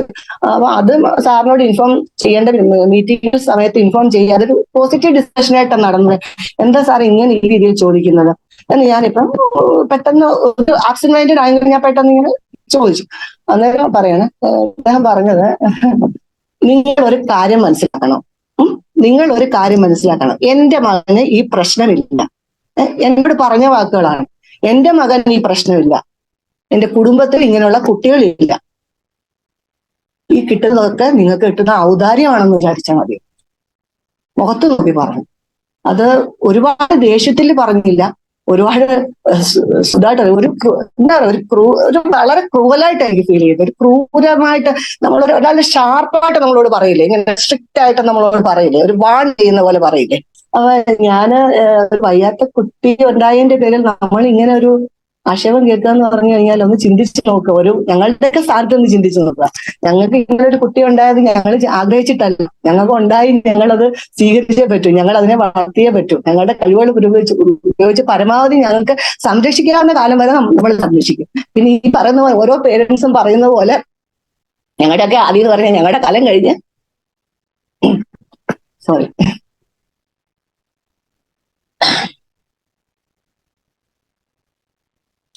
നമ്മുടെ കാലശേഷം എന്തെന്നുള്ള ഒരു ചോദ്യമാണ് എല്ലാവരും കൂടുതലായിട്ടും. നമുക്ക് ആരോഗ്യമുള്ള കാലത്തോളം നമ്മൾ അവരെ സംരക്ഷിക്കും. നമുക്ക് ഇങ്ങനെ ഒരു കുട്ടിയുടെ പേരിൽ അങ്ങനെ ഒരു അപമാനം കൂടെ കേൾക്കേണ്ടി വന്നപ്പം ഭയങ്കര വിഷമം തോന്നി. പിന്നെ ഞാൻ സ്വാഭാവികമായിട്ടും പറഞ്ഞു, ഞങ്ങൾ ഇത്രയും ദൂരത്തുനിന്ന് ഇത്രയും കാര്യങ്ങളൊക്കെ സാക്രിഫൈസ് ചെയ്ത് കിടക്കുന്നു, നിങ്ങൾ ഇത്രയും കാര്യങ്ങളൊക്കെ മുടക്കിയാണ് ഇങ്ങനെ താമസിക്കുന്നത്. അപ്പൊ അങ്ങനെയുള്ള ഞങ്ങളുടെ അടുത്ത് ഔദാര്യം പറ്റാൻ വന്ന് കിടക്കുന്നവരാണെന്ന് പറയുമ്പോൾ ഭയങ്കര സങ്കടം ഉണ്ട് എന്നുള്ള രീതിയിൽ അന്നേരം അദ്ദേഹം പറഞ്ഞു, നിങ്ങൾ കൂടുതലൊന്നും അങ്ങനെയൊന്നും പറയാൻ കാര്യമില്ല, നിങ്ങൾക്ക് ഇവിടെ എന്താണോ കിട്ടുന്നത് അത് നിങ്ങൾക്ക് സ്വീകരിച്ച് നിങ്ങൾക്ക് മുന്നോട്ട് പോകാമെങ്കിൽ പോവാ, അത് നിങ്ങൾക്ക് പറ്റുന്നില്ലെങ്കിൽ നിങ്ങൾ പോവാ, അത്രേ ഉള്ളൂ. അതിനകത്ത് കൂടുതൽ കാര്യങ്ങളൊന്നുമില്ല. 2018 ആ സ്ഥാപനത്തിൽ നിന്ന് ഔദ്യോഗികമായിട്ട് റിസൈൻ ചെയ്യാതെ പോരേണ്ടി വന്നൊരു വ്യക്തിയാണ് ഞാൻ. അപ്പോൾ അന്ന് മുതൽ വേണമെങ്കിൽ എനിക്കുണ്ടായ ദുരനുഭവങ്ങൾ ഒരുപക്ഷെ നിങ്ങളോട് പറയാൻ പറ്റുമായിരുന്നു. പക്ഷെ അങ്ങനെ പറഞ്ഞു കഴിഞ്ഞാൽ അത് ഒരുപക്ഷെ ഇന്ന് ഇത് നിങ്ങളുടെ മുമ്പിൽ പറയാൻ ഞാൻ ഉണ്ടാവാത്തൊരു സാഹചര്യം ഉണ്ടാവും. വളരെ നന്നായിട്ട് ഫിലോസഫി പറയാൻ പറ്റുന്നവർക്ക്, സംസാരിക്കാൻ കഴിയുന്ന ആൾക്ക് ഒരുപക്ഷെ മനോഹരമായിട്ട് ആളുകളെ കബളിപ്പിക്കാനും സാധിക്കും എന്നുള്ളത്. അതിൻ്റെ ഉത്തമ ഉദാഹരണമാണ് അദ്ദേഹത്തെക്കുറിച്ച് പറയുന്നവർ കേൾക്കേണ്ടി വരുന്ന ചീത്തവിളികൾ. 2017 ഒരു പ്രോഗ്രാമിൽ വെച്ചാണ് ഞാൻ ഇദ്ദേഹത്തെ നേരിട്ട് പരിചയപ്പെടുന്നത്. ഉള്ളേരി എന്ന് പറയുന്ന സ്ഥലത്തൊരു മോട്ടിവേഷൻ പ്രോഗ്രാമിൽ പരിചയപ്പെടുകയും അദ്ദേഹത്തിൻ്റെ പ്രോഗ്രാമിന് ശേഷമാണ് ഞാൻ എൻ്റെ മോട്ടിവേഷൻ ക്ലാസ് അവതരിപ്പിക്കുന്നത്. അന്ന് എന്നോട് നല്ല സൗഹൃദത്തോടു കൂടി പെരുമാറുകയും നമ്മുടെയൊക്കെ മനസ്സിൽ ഒരു വലിയൊരു സെലിബ്രിറ്റി ആയതുകൊണ്ട് നമുക്ക് വലിയ സന്തോഷം തോന്നുകയും ചെയ്തു. അങ്ങനെയാണ് അദ്ദേഹത്തുമായിട്ടുള്ള സൗഹൃദം തുടങ്ങുന്നത്. 2017 10 മാസം 31 തീയതിയുള്ള ഓർഡർ പ്രകാരം 11 മാസം 1 തീയതിയാണ് എംപവർ എന്ന് പറയുന്ന ഗവൺമെൻറ്റിൻ്റെ അനുയാത്ര എന്ന പദ്ധതിയുടെ ഭാഗമായിട്ടുള്ളൊരു സെൻറ്ററിലേക്ക് അദ്ദേഹം എന്നെ ജോലിക്ക് നിയമിക്കുന്നത്. അവിടെ 5 കുട്ടികളുള്ള സമയത്താണ് ഞാൻ ജോയിൻ ചെയ്യുന്നത്. എൻ്റെ ജോലി എന്ന് പറയുന്നത് അവിടെ കുട്ടികളെ കോർഡിനേറ്റ് ചെയ്യുക, ഈ ഒരു പ്രോഗ്രാം ആങ്കർ ചെയ്യുക, കൂടെ മാജിക് ചെയ്യുക, ഇതൊക്കെയായിരുന്നു. അങ്ങനെ പ്രോഗ്രാം നടക്കുന്ന സമയത്ത് കുറച്ച് ദിവസം കഴിഞ്ഞപ്പോൾ എനിക്ക് അദ്ദേഹത്തിൻ്റെ രീതികൾ മനസ്സിലായി തുടങ്ങാൻ കാരണം അദ്ദേഹം എന്നോട് പറഞ്ഞു, ഷിയാബ് സ്റ്റേജിലേക്ക് വരുന്ന സമയത്ത് ഇലക്ട്രിക് വീൽ ചെയർ ഉണ്ട്, എനിക്ക് ഇലക്ട്രിക് വീൽ ചെയറിലൂടെ വരാൻ പാടില്ല, ഷിയാബ് നടന്ന് വരണം. അപ്പോൾ ഞാൻ വിചാരിച്ചു ഇതേ കാര്യം അദ്ദേഹം എന്നോട് ഇതിന് തുടക്കത്തെ പരിപാടിയിൽ ബഹുമാനപ്പെട്ട മുഖ്യമന്ത്രി ഉണ്ടായിരുന്നു. ആ മുഖ്യമന്ത്രി വരുന്ന സമയത്തും അദ്ദേഹം എന്നോട് തന്നെ പറഞ്ഞത്, ഷിയാബ് നടന്ന് വരണം, ഷിയാബിന് കാലുകളില്ലാതെ നടക്കുന്നത് ആളുകൾ കാണാം. അപ്പോൾ ഞാൻ വിചാരിച്ചു ഓക്കെ അത് എന്നെ പോസിറ്റീവായിരിക്കും എന്നാണ് ഞാൻ വിചാരിച്ചത്. പക്ഷേ പ്രോഗ്രാം തുടങ്ങിയപ്പോൾ സ്ഥിരമായിട്ട് ഇങ്ങനെ തന്നെ വേണമെന്ന് പറഞ്ഞപ്പോൾ ഞാൻ അദ്ദേഹത്തോട് പറഞ്ഞു, സർ എനിക്കൊരു ഇലക്ട്രിക് വീൽ ചെയർ ഉണ്ട്, എനിക്ക് അതിലൂടെ ഈസി ആയിട്ട് വരാൻ പറ്റും. അപ്പോൾ അദ്ദേഹം എന്നോട് പറഞ്ഞൊരു കാര്യമുണ്ട്, അങ്ങനെ നടന്ന് വരുന്ന കാണുമ്പോൾ ഓഡിയൻസിൽ ഉണ്ടാകുന്ന ഒരു ഇമോഷണൽ ഒരു ഫീൽ ഉണ്ടല്ലോ, അത് തീർച്ചയായിട്ടും നമുക്ക് ഗുണം ചെയ്യും. മാത്രമല്ല ഷിയാബ് സംസാരിക്കുമ്പോൾ മുതുകാട് സർ ഞങ്ങളുടെ ദൈവമാണ്, സർ ഉള്ളത് കൊണ്ട് മാത്രമാണ് ഞങ്ങൾക്ക് ജീവിക്കാൻ കഴിയുന്നത്, ഇങ്ങനെ ഷിയാബ് പറഞ്ഞേ മതിയാകൂ എന്നോട് പറഞ്ഞു. ഇത് ഞാൻ മാത്രം പറയുന്ന കാര്യമല്ല, അദ്ദേഹത്തിൻ്റെ അവസാന പരിപാടി ദുബായിൽ നടന്ന പ്രോഗ്രാമിൻ്റെ വീഡിയോസ് എടുത്ത് നോക്കിയാൽ നിങ്ങൾക്ക് മനസ്സിലാവും. ഇതേ കാര്യം അവിടെയും ഒരമ്മ പറയുന്നുണ്ട്. ഇതേ കാര്യം പറയുന്നവരെ മാത്രമേ അവിടെ നിർത്തുള്ളൂ. അദ്ദേഹം എന്നോട് പറഞ്ഞൊരു കാര്യം കൂടിയുണ്ട്, ഷിയാബ് കുറേ കാര്യങ്ങൾ കണ്ടില്ല എന്ന് വെച്ച് എൻ്റെ കൂടെ നിന്ന് കഴിഞ്ഞാൽ ഷിയാബിന് വലിയ സാമ്പത്തിക നേട്ടങ്ങൾ ഉണ്ടാക്കാം, വേണമെങ്കിൽ ഒരുപാട് വിദേശ യാത്രകൾ ചെയ്യാമെന്നുള്ളത്. എൻ്റെ പിതാവ് പറഞ്ഞത് എന്താണെന്നറിയോ, ഇങ്ങനൊരു വ്യക്തിയുടെ കയ്യിൽ നിന്ന് കാശ് കിട്ടി ജീവിക്കുന്നതിനേക്കാൾ നല്ലത് റോഡ് സൈഡിൽ നിന്ന് പിച്ചെടുത്ത് കിട്ടുന്ന കാശ് കൊണ്ട് ജീവിച്ചാൽ അതിനേക്കാളും അന്തസ്സായിട്ട് നമുക്ക് ഭക്ഷണം കഴിച്ചു എന്ന് അഭിമാനിക്കാൻ പറ്റുമെന്ന് എൻ്റെ പിതാവ് എന്നോട് പറഞ്ഞിട്ടുള്ള കാര്യമാണ്. അവസാനിപ്പിക്കുന്ന മുമ്പ് ചെറിയ കാര്യം കൂടി സൂചിപ്പിക്കുകയാണ്. ഈ അടുത്ത് വിവരാവകാശ പ്രകാരം കിട്ടിയ വിവരം 1,75,00,000 എൻ്റെ ഓർമ്മ ശരിയാണെങ്കിൽ കഴിഞ്ഞ വർഷം മാത്രം മാജിക് അക്കാഡമിയിലേക്ക് ഗവൺമെൻറ്റിൻ്റെ ഭാഗത്ത് നിന്ന് കിട്ടിയത്.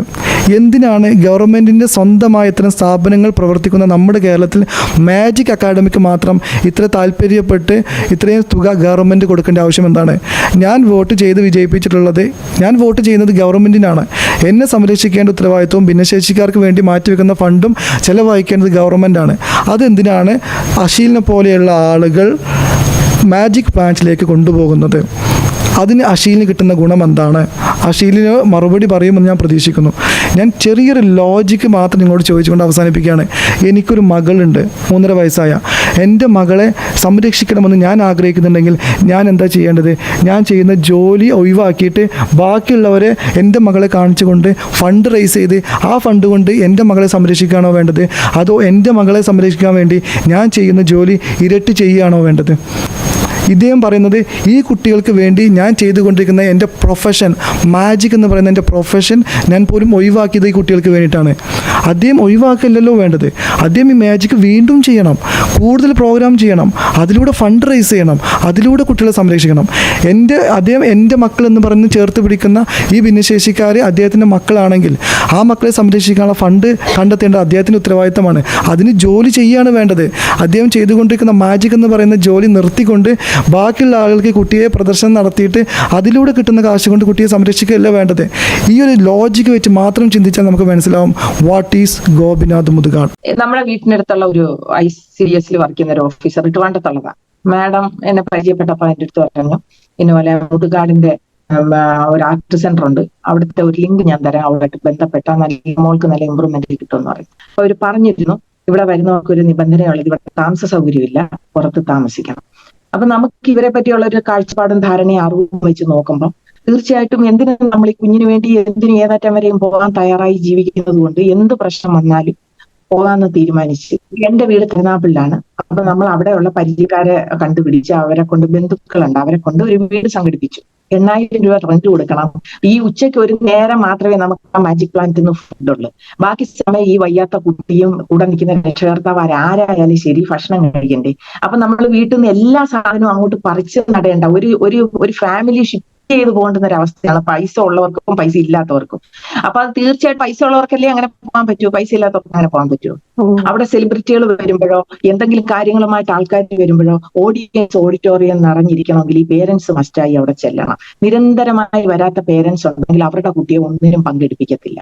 ഈ സ്ഥാപനം നടത്തിക്കൊണ്ടു പോകാൻ, റൺ ചെയ്യിക്കാൻ വേണ്ടി കുറച്ചുപേരെ അവിടെ പോസ്റ്റ് ചെയ്തിരിക്കുന്നു എന്നല്ലാതെ അവിടെ യാതൊരു കാര്യങ്ങളിലും കുട്ടികളുടെ 5 or 6 സെലക്ടഡ് ആൾക്കാരെ എംപവർ ചെയ്യുന്നതിന് വേണ്ടി ബാക്കി ഇത്രയും പേരെ പുറകിൽ ഇങ്ങനെ എന്തിനായിട്ട് നടത്തിക്കുന്ന എന്നൊരു ചോദ്യം അവിടെ. പിന്നെ സെലിബ്രിറ്റികൾ വരുമ്പോൾ 500 പേര് 1000 പേരെ ഇവർക്ക് ഒപ്പിക്കേണ്ട. ഈ പേരൻസുകൾ ഇങ്ങനെ ഈ ഇതെന്നും പറഞ്ഞ് കിടക്കുന്നുണ്ട്. പേരൻസ് ഓഡിറ്റോറിയം ഉടനെ കരിഷ്മ എന്ന് പറഞ്ഞൊരു സംഭവം ഉണ്ട്, അവിടെ കുറെ ലീഡേഴ്സ് ഉണ്ട്, അവരെ ചുമതലപ്പെടുത്തിയിരിക്കുകയാണ്. അവരെല്ലാവരും ഓഡിറ്റോറിയത്തിലേക്ക് വരൂ, ഇന്നാര് വരുന്നുണ്ട്, നാളെ എല്ലാവരും ഇരിക്കണം, നാളെ വരാത്തവരുടെ പേരവിടെ ഓഫീസിൽ വിളിക്കും എന്നൊക്കെ പറഞ്ഞ് ഇങ്ങനെ ഭീഷണിപ്പെടുത്തി നാളെ എല്ലാവരും വന്നിരിക്കണം, നാളെ ഇന്ന പോലെ ഇന്ന സെലിബ്രിറ്റി വരുന്നുണ്ട്, ഇങ്ങനെയൊക്കെയാണ് അവർ അനൗൺസ് ചെയ്യുന്നത്. പിന്നെ അതുപോലെ കുട്ടികളെ തന്നെ തെരഞ്ഞെടുക്കുമ്പോൾ ഇവര് പ്രകടമായിട്ട് കുറച്ച് ഡിസബിലിറ്റിയുള്ള കുട്ടികളെ തെരഞ്ഞെടുക്കും. എന്തുകൊണ്ടെന്നാൽ പിന്നെ പ്രകടമായിട്ട് ഈ ഇത്രയും വയ്യാത്ത കൊച്ചാണോ ഇങ്ങനെയൊക്കെ ചെയ്യുന്നതെന്ന് കാണിക്കുന്നതിനുള്ള ഒരു പ്രകടനം അവർക്ക് ക്യാമറയ്ക്കകത്ത് എപ്പോഴും ഒപ്പിയെടുക്കണം, ക്യാമറയിൽ. പിന്നെ നോർമലായിട്ട് ഒരുവിധം തോന്നുന്ന ടാലന്റ് ഉള്ള കുട്ടികളെ അവർ തെരഞ്ഞെടുത്തിട്ട് അത് അവരുടെ പെർഫോമൻസിന് വേണ്ടി ഉപയോഗിക്കും. ഇപ്പൊ എന്റെ മോളെന്ന് പറഞ്ഞാൽ ഡാൻസ് പെർഫോമർ ആണ്. അത് ഞാൻ ഇവിടുന്ന് തന്നെ പെർഫോം ചെയ്യിക്കാൻ എല്ലാം അതിന് ട്രെയിനിങ് കൊടുത്ത് അതിനെ അവിടെ കൊണ്ടുവന്നതാണ്. അത് അവിടെ ചെന്നപ്പോ ഒരു പെർഫോമർ തന്നെയാണ്, അല്ലാതെ അവരാരും ഒന്നും പഠിപ്പിച്ചിട്ടില്ല. മാത്രമല്ല കുഞ്ഞവിടെ വരുന്നതിന് ശേഷം കുഞ്ഞിനെ നേരിട്ട മാനസിക പീഡനങ്ങൾ എന്ന് പറഞ്ഞാൽ ഞാൻ തുടർന്നും അവിടെ നിന്നെങ്കിൽ ആ കുഞ്ഞ് എനിക്ക് നഷ്ടപ്പെടുന്ന രീതിയിൽ അവൾ ഡിപ്രസ്ഡ് ആയി. അതെന്താണെന്ന് വെച്ചാൽ അവിടെ ഡാൻസ് പഠിപ്പിക്കുന്നതിലായിരുന്നു എന്റെ മോളുള്ളത്. അവിടെ നിന്ന് ഒരു കരിങ്കൽ ഭിത്തി കൊണ്ടുണ്ടാക്കിയ ഒരു തിയേറ്ററാണ്. പുള്ളി പണ്ട് എന്തെങ്കിലും പുള്ളിയുടെ കാര്യങ്ങൾക്ക് ഉപയോഗിച്ചിരുന്ന തിയേറ്റർ ആയിരിക്കാം. അത് ക്ലോസ് ചെയ്തിട്ട് കരിങ്കല്ല് കൊണ്ടുണ്ടാക്കി. അതിനകത്ത് ഫാനോ യാതൊന്നും തന്നെ ഇടത്തില്ല. തല വിയർത്തട്ടി തലയുടെ വിയർത്ത് ഈ മുടി തലയ്ക്കകത്ത് താങ്ങിയിട്ട് അവിടെ വന്ന ഡാൻസിൽ വന്ന എല്ലാ കുട്ടികൾക്കും കഠിനമായിട്ടുള്ള ചുമയും പനിയും നിരന്തരം. അവിടെ ചെന്നതിന് ശേഷം ആ കുട്ടികൾക്ക് പിന്നെ അവിടെ ചെന്ന് കഴിഞ്ഞാൽ ഈ പേരൻസ് അങ്ങോട്ടൊന്നും നോക്കാൻ പാടില്ല. പേരൻസ് ഈ കുട്ടി എന്ത് ചെയ്യുന്നു, അല്ലെങ്കിൽ കുട്ടി എന്താ അവിടെ കളിക്കുന്നു, അല്ലെങ്കിൽ ചെയ്യുന്നു, ഈ കുട്ടിക്ക് എന്താണ് അവിടെ ഈ പേരൻസുകൾ അങ്ങോട്ട് ചെല്ലാൻ പാടില്ല. അപ്പൊ അതിന് നമ്മുടെ അവിടുത്തെ ഡയറക്ടർ പറഞ്ഞത്, നിങ്ങൾ ഈ അധ്യാപകരെ അനുവദിക്കൂ പഠിപ്പിക്കാൻ. ഈ അധ്യാപകർ എന്താണ് പഠിപ്പിക്കുന്നതെന്ന് നമ്മൾ അവിടുന്ന് വരുന്ന നിമിഷം വരെ കണ്ടിട്ടില്ല. അവിടുത്തെ അധ്യാപികയുടെ പേര് കേൾക്കുമ്പോൾ കുഞ്ഞ് ഞെട്ടി വിറയ്ക്കാൻ തുടങ്ങുക, കുഞ്ഞ് ഭയക്കുന്നു, കുഞ്ഞ് എന്തോ ഒഴുകുന്നു, കുഞ്ഞിന് ടെൻഷൻ ഉണ്ടാവുന്നു, രാത്രി 1 മണിക്ക് എണീറ്റ് കരയുന്നു. അപ്പൊ ഈ സംഭവങ്ങൾ നിരന്തരം വരുമ്പോൾ ഒരു അമ്മയ്ക്ക് സഹിക്കാൻ പറ്റത്തില്ല. നമ്മൾ ഈ ജീവിതത്തിൽ എല്ലാം ത്യജിച്ചാണ് ഈ കുഞ്ഞിന്റെ കൂടെ അവിടെ പോയി ഈ പൈസയൊക്കെ ഉണ്ടാക്കി, ഈ ഹസ്ബൻഡൊക്കെ ഈ പൈസയൊക്കെ ഉണ്ടാക്കി അവിടെ എത്തിച്ചാലേ നമുക്ക് അവിടെ നിൽക്കാൻ പറ്റത്തുള്ളൂ. ഇങ്ങനെയൊക്കെ നമുക്ക് ഹൃദയവേദന ഉണ്ടാകുന്ന ഒരുപാട് സംഭവങ്ങൾ അവിടെ ഉണ്ടായിട്ടുണ്ട്. പിന്നെ ഫുഡ് തന്നെ രണ്ട് രീതിയാണ്. VIP-കൾക്കും പിന്നെ കുട്ടികൾക്കും വേറെ ആയിരുന്നു. ഞാൻ അവിടെ നിൽക്കുമ്പോൾ കുട്ടികളെ VIP അല്ല, കുട്ടികളെയും പേരൻസിനെ അവർ വിളിക്കുന്ന അന്തേവാസികളാണ്. VIP എന്ന് പറഞ്ഞാല് ഇപ്പൊ അത് VIP-കൾ ഇരിക്കുന്ന ഒരു ലോഞ്ച് ഉണ്ട്. ഒരിക്കൽ എന്റെ ഒരു അനുഭവം ഞാൻ പറയാം. ഞാൻ ആ VIP, അതായത് നമ്മുടെ ഡയറക്ടറും മറ്റ് പുള്ളിയുടെ ഗസ്റ്റുകൾ ഇരുന്ന് ഭക്ഷണം കഴിക്കുന്ന ഒരു സെഷനുണ്ട്.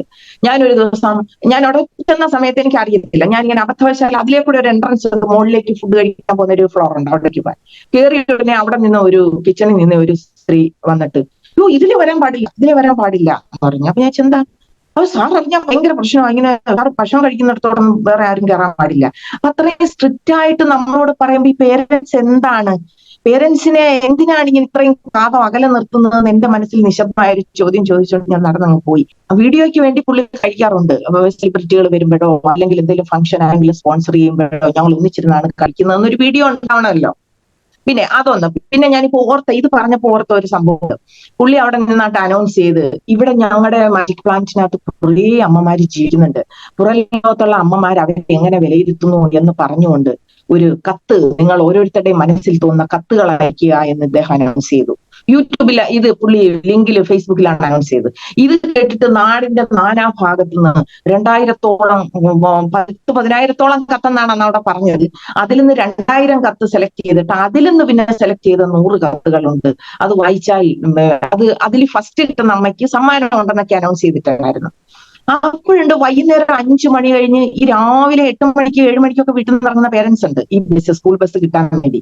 എന്നിട്ട് 5 മണിയും കഴിഞ്ഞ് 5:30-ക്ക് ശേഷം ഷൂട്ടിങ്. എന്തെന്നാണ്, ഈ കത്ത് വായിക്കുമ്പോൾ ഇങ്ങനെ വായിക്കുമ്പോൾ അവിടെ വന്ന് ഞങ്ങളെപ്പോലുള്ള അവിടെ നിൽക്കുന്ന അമ്മമാരെ വട്ടം കൂട്ടി നിർത്തിക്കൊണ്ട് ഈ കത്ത് വായിക്കുമ്പോൾ അവിടെ നിൽക്കുന്ന അമ്മമാര് എത്ര ഭാഗ്യവതികളാണ്, മലാഖമാരാണെന്ന് വായിക്കുമ്പോൾ ഇങ്ങനെ അതേ എക്സ്പ്രഷൻ ഫേസിൽ കൊണ്ടുവരണം ഷൂട്ട് ചെയ്യാൻ വേണ്ടിയിട്ട്. അവിടെ നിൽക്കുന്ന അമ്മമാരെ ആർട്ടിഫിഷ്യലായിട്ട് വട്ടത്തിൽ നിർത്തിക്കൊണ്ട് കത്ത് വായിക്കുന്നു, മുതുകാട് കത്ത് വായിക്കുന്നു. കത്ത് വായിച്ച് കേൾക്കുമ്പോൾ അതിൽ വായിക്കുന്ന വരികൾ കേട്ട് ഇമോഷൻസ് ഉണ്ടാവണം, കരയണം.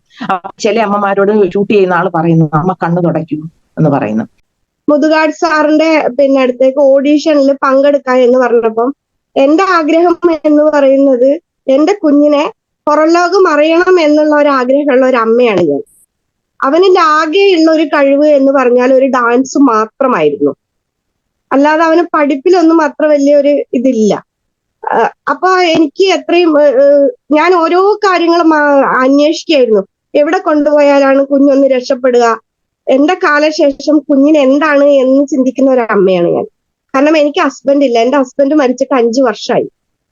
അപ്പൊ അങ്ങനെ ഒരു പേപ്പർ കട്ടിങ്ങിലൂടെയാണ് മുതുകാട് സാർ അടുത്ത് ഇങ്ങനെ ഒരു അഡ്മിഷൻ ഉണ്ട്, അത് ഓഡീഷനിലൂടെയാണ് എന്ന് പറഞ്ഞപ്പോ ഞാൻ ആ ഓഡീഷനിൽ പങ്കെടുത്തു.